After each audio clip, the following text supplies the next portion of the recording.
Hello, behold, and welcome to the set of Keeper, a film by ZBT for the 2015 Fall Moorhead State Film Challenge. A lot of bad memories in this house, particularly for the cast, the crew, the characters, pretty much everyone involved. It's a plague house, that's why I'm sick. Anyway, we've got a very special episode for you today with Jared Klein starting off with real films. After that, we'll have a tomato segment where we will be talking about upcoming films in November and December, and I believe a little bit of next year. After that, we have another keyframe with Carrie Maynard and Angel Fox where they'll be talking about Adventure Time, some interesting stuff there. And after that, finally, we will show Keeper, the film we made for the Moorhead State Film Challenge. It covers torture and love and dating. Okay, generally things that people that are as inexperienced as us shouldn't be really talking about, but we will anyway. Hope you enjoy. See you later.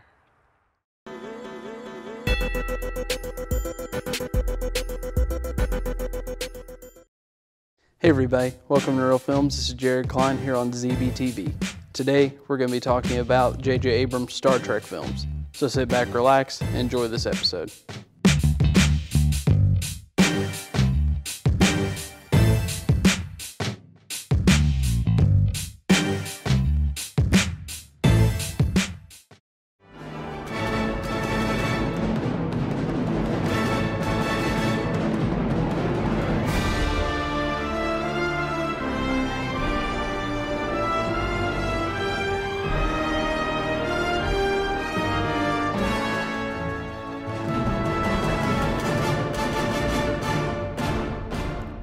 2009 Star Trek reboot focuses on the characters of James T. Kirk, played by Chris Pine, and Spock, played by Zachary Quinto. We get to see these characters from the time they're young and follow them as they grow and realize they're meant for something greater. When the planet Vulcan puts out a distress signal, the crew of the USS Enterprise responds only to find an advanced spaceship full of a vengeful race known as Romulans. The crew must learn to work together despite their differences if they are to save their worlds from destruction. The follow-up film, Star Trek Into Darkness, follows the crew as they face their greatest threat yet that comes from within Starfleet itself. The film also asks the question of what it takes to be a captain of a starship, and what sacrifices must be made or not made for the sake of the crew. All of the cast members are superb in their respective roles. Chris Pine plays an arrogant yet likable Captain Kirk. Zachary Quinto is spot on as the logical and reserved Vulcan Spock. Zoe Saldana and Carl Urban are excellent in their roles as Uhura and Leonard Bones McCoy respectively. Rounding out the main cast is John Cho as Sulu, Anton Yelchin as Chekhov, and the hilarious Simon Pegg as the Enterprise engineer, Scotty. What's awesome about these films is they really bring the future to life. From the design of the ships, to the cityscapes, to even the characters' costumes, you feel like you're looking into a bright future where anything is possible. The villains of the series are also great. In the first film, Eric Bana plays a Romulan named Nero, who is bent on revenge for the death of his wife and child. Bana encapsulates the rage and motivation of a man with a grudge and nothing to lose. Benedict Cumberbatch is also excellent in the follow-up film as the war criminal Khan. He brings a ferociousness to the character and is driven to exact justice on Starfleet for what is done to him and those he cares about. The crux of these films, however, is the relationship between Kirk and Spock. How these characters start from practically enemies to becoming friends who depend on each other is great storytelling and really helps reinforce what these characters can be if they work together. It's great to see how these actors interact together and fit into their roles that were made famous by others on the television series which started the whole franchise, but it's great to see their own fresh perspective on the characters and how they make them their own. A third Star Trek film is planned to release in 2016, called Star Trek Beyond. All the cast is expected to return along with Idris Elba, who is expected to play the villain. The plot is still a mystery, but Simon Pegg, who plays Scotty, is helping to write the film, with directing being done by Justin Lin, who also directed Fast and Furious 5 and 6. All in all, this Star Trek series brought the franchise into the future and set it on a path to success. Do yourself a favor and see these films if you love good science fiction. space, the final frontier. These are the voyages of the starship Enterprise. Her ongoing mission: to explore strange new worlds, to seek out new life forms and new civilizations, to boldly go where no one has gone before. Hey everyone, thanks for watching. I hope you enjoyed it. Remember to stay tuned for more segments here on ZBTv. God bless and remember, go watch you some movies. Thanks.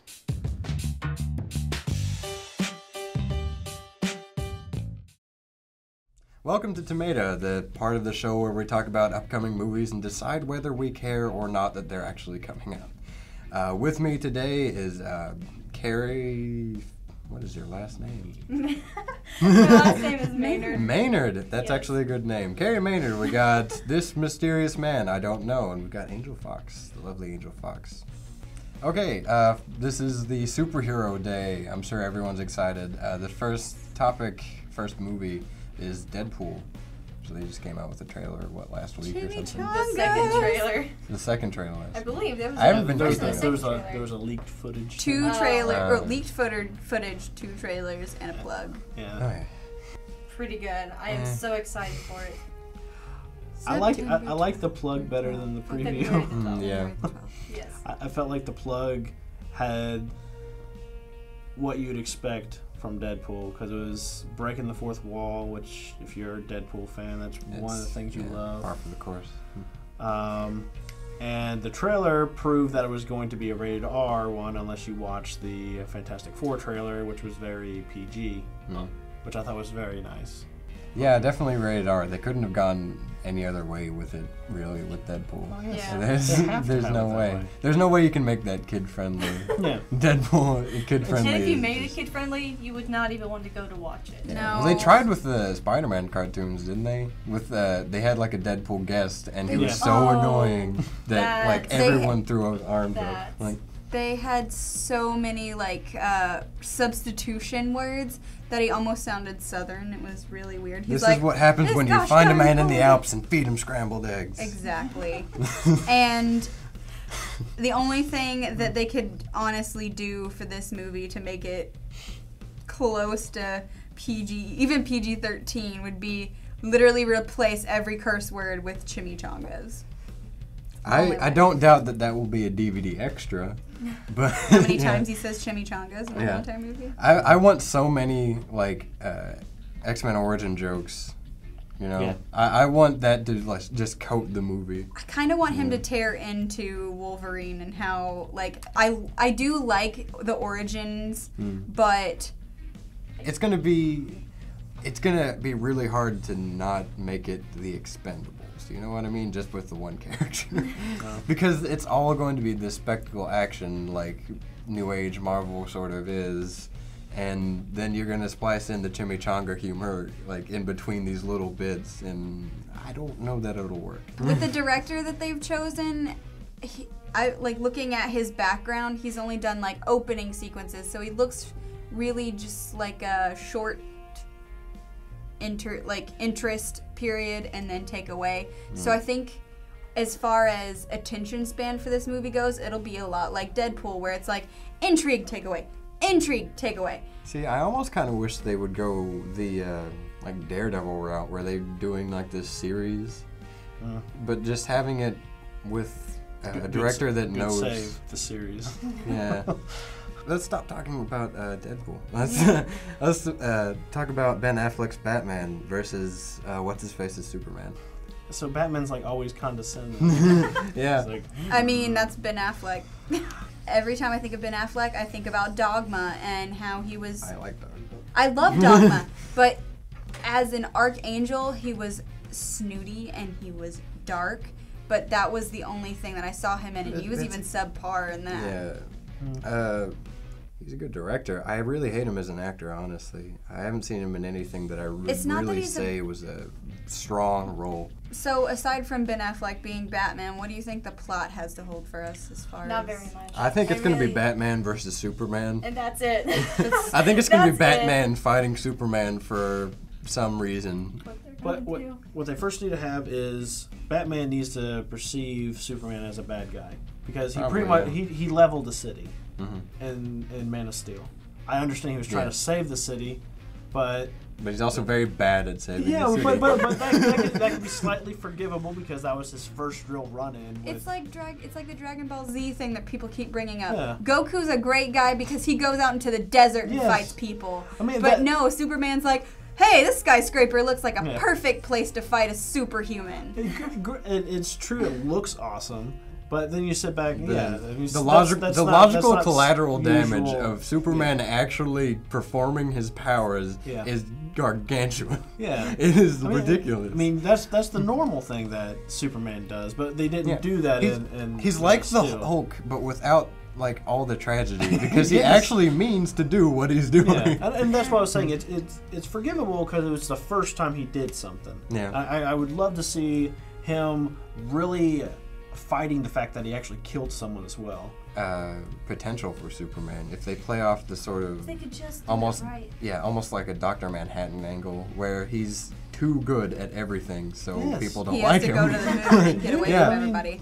He's not a part of humanity, so you can't really equate him with them very much. He has to be this sort of tragic character, or unless he's just pabulum. It's also really bad that they're starting Batman, like this Batman, off as like immediately antagonistic towards Superman, who's like DC, the DC guy. I mean, that's what I'm saying. I think it would be good if Batman sees him as a villain because, let's face it, they should focus more on Batman first.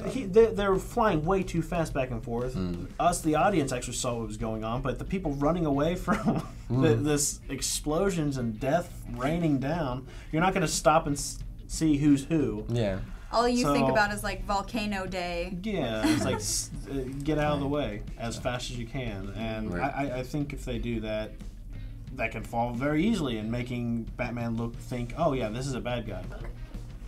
Okay, so we need to wrap this up. We'll get this after the break.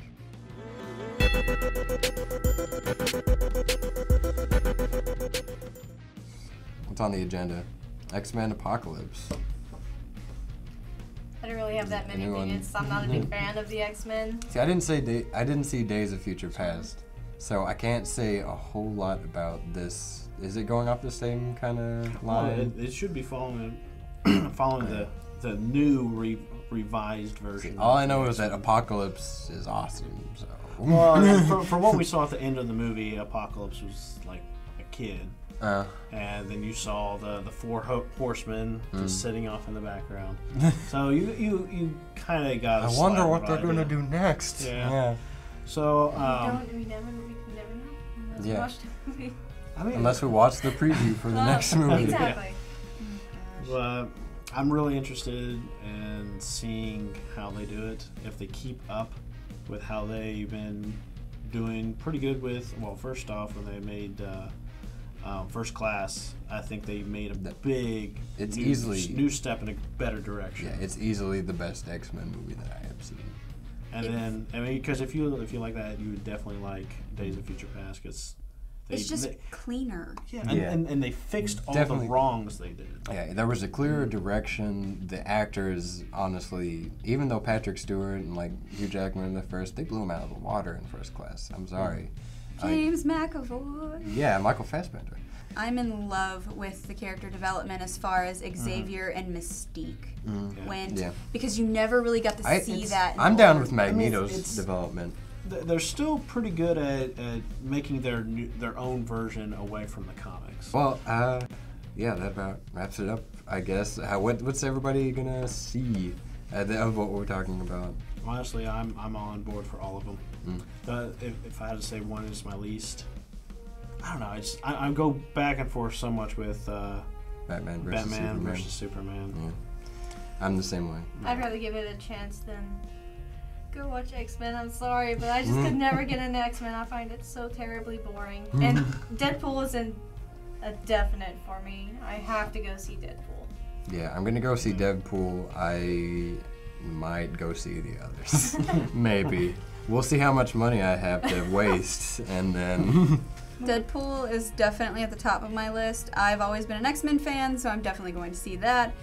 As for Superman versus Batman, I'm not so sure because I kind of like playing with the idea that anyone can win and keeping that up, and I kind of don't want it to have a final say-so in who wins, because then some fans will feel jaded, or they'll do this thing where they go back and say, oh, you didn't factor in this, or you didn't factor in that. We're going to get a lot of that, and I already can tell. So I'd just rather keep it open-ended, and we continue to talk about this through the generations. We don't need this movie. That sounds like something they would end on. Can I leave it in the Okay, we should shut up now. That about wraps it up. I'll see you not in 2 weeks. This is the end. Goodbye.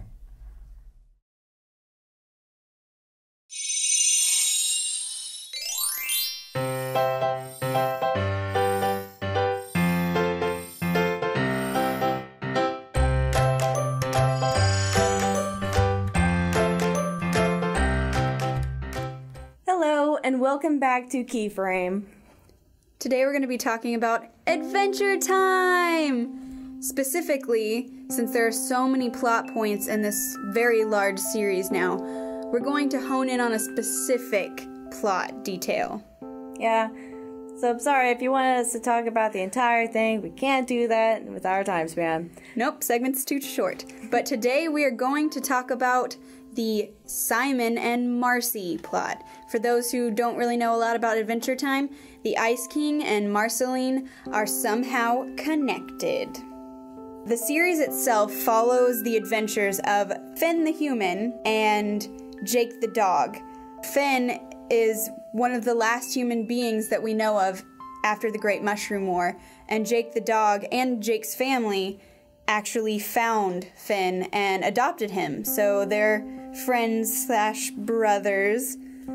So throughout the series, they meet a lot of interesting characters, one of them being Marceline, and then another being the Ice King, which is one of the main antagonists for the first few seasons. Surprisingly, two characters that were once never even correlated with each other somehow become synonymous with each other after this plot point. They originally teased the idea of them being connected with the episode I Remember You, where the Ice King brings all of these journals and all these photographs and pieces of paper to Marceline's house so that she can help him write a song in order to make princesses fall in love with him. What other motivation would he have? He loves princesses.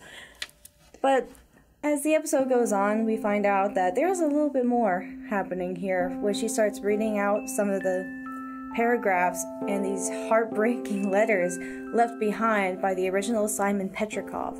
One of the other episodes later on that hints and delves more into the relationship between Marceline and the Ice King is Simon and Marcy. The episode follows the plot line of the 47-year-old Simon Petrikov and the 7-year-old Marceline.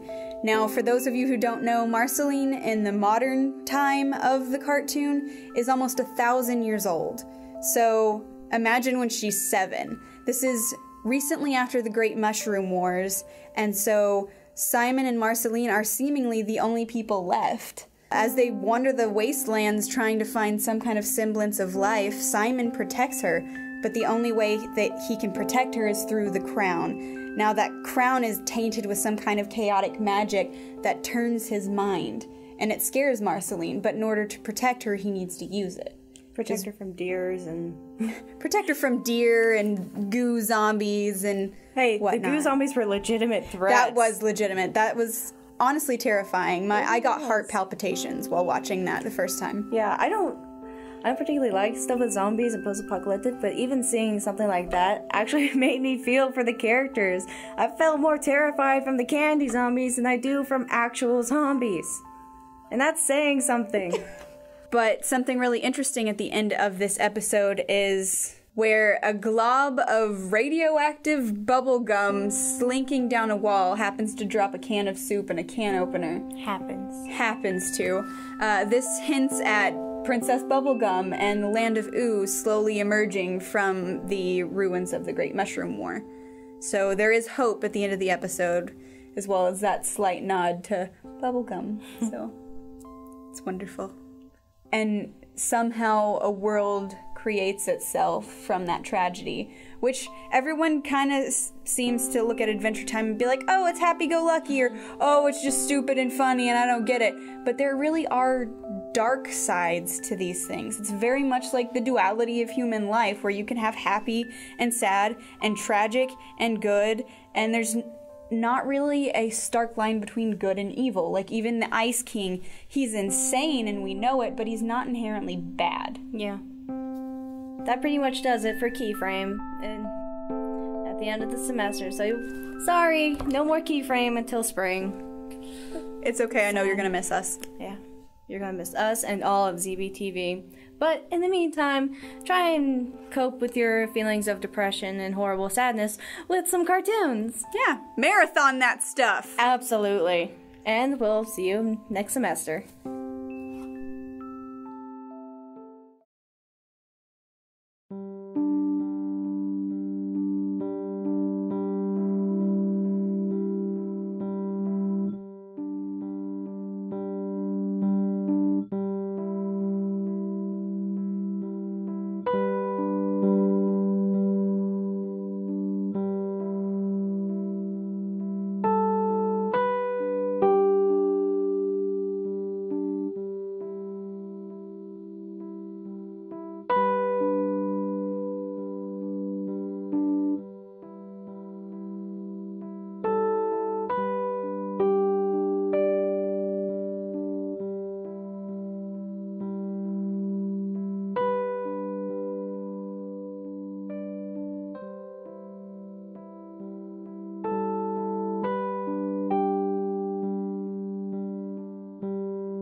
Sam Simmons?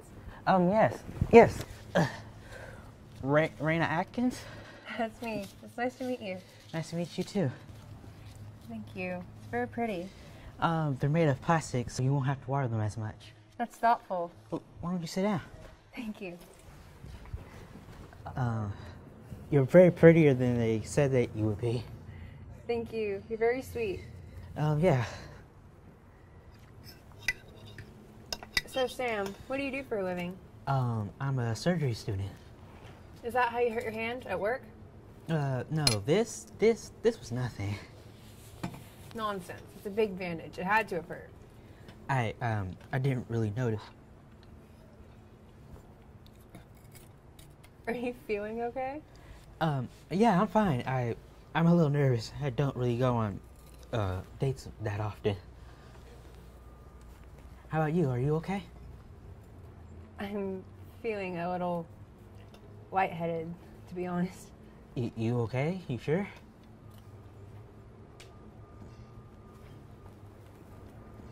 You seem a little tired, Sam.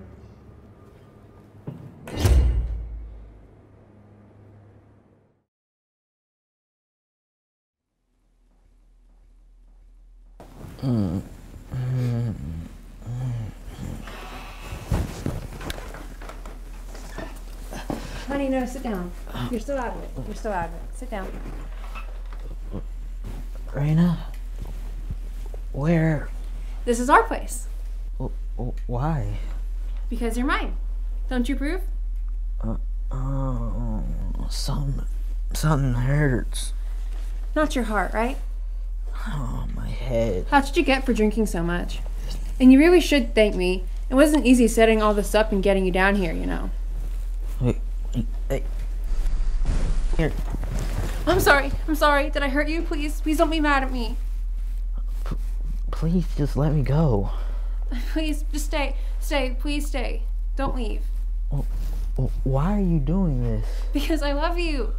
And I know if you stay, you'll love me too. Please stay. I think I just need to leave. No, you have to stay. I really didn't want to do this. I really didn't. Huh? It's not exactly a ball and chain.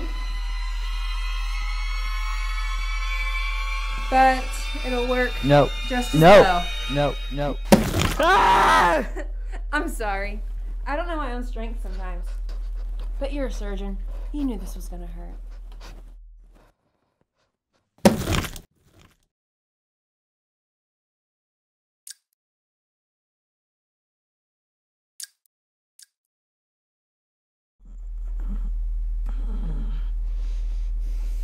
You sleep a lot. It's kind of cute. What are you doing? I'm loving you. I love you too. Really? You have no idea how happy that makes me. I'm glad. I really am.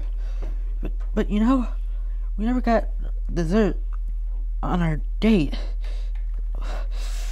I can be dessert. No, what I mean is, I didn't get to finish the food. We should go back. You want to leave. Just for food. You're lying to me. I'm not going to leave, I promise. I can be sweet enough for you. You don't have to leave me. Just calm down. Calm down. I'm not going anywhere.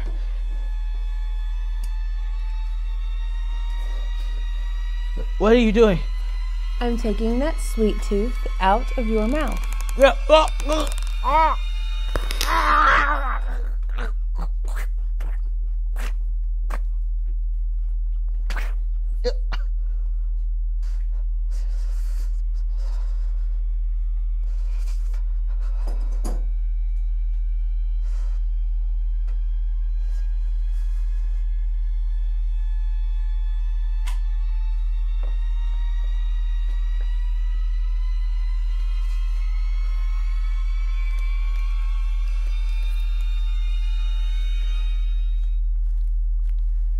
Cute, right?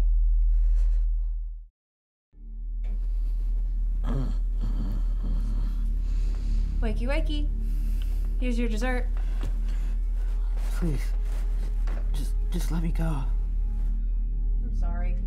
Are you trying to get my attention or bore me to death? Somebody help me! No one can hear you. You're crazy. Do not call me crazy. I'm not crazy. What are you doing? I'm not crazy.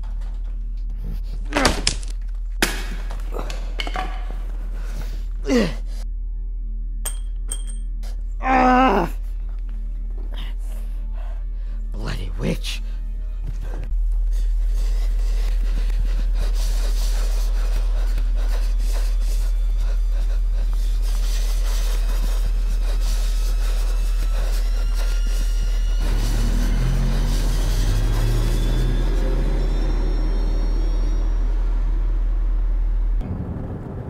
Strange seeing someone like you on the side of the road.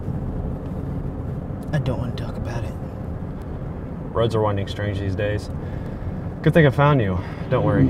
I'll bring you back safe.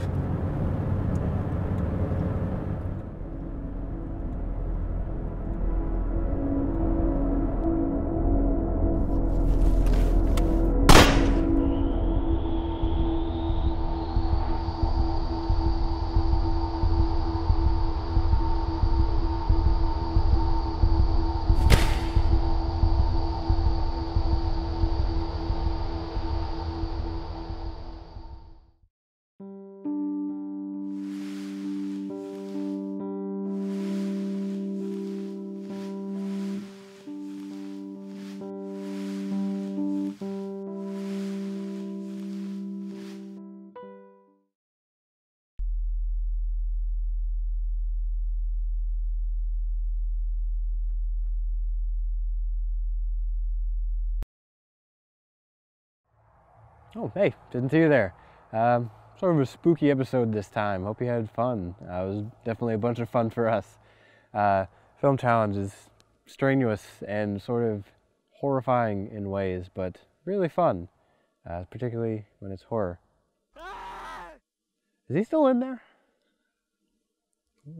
Okay, I guess I have some saving to do. Bye.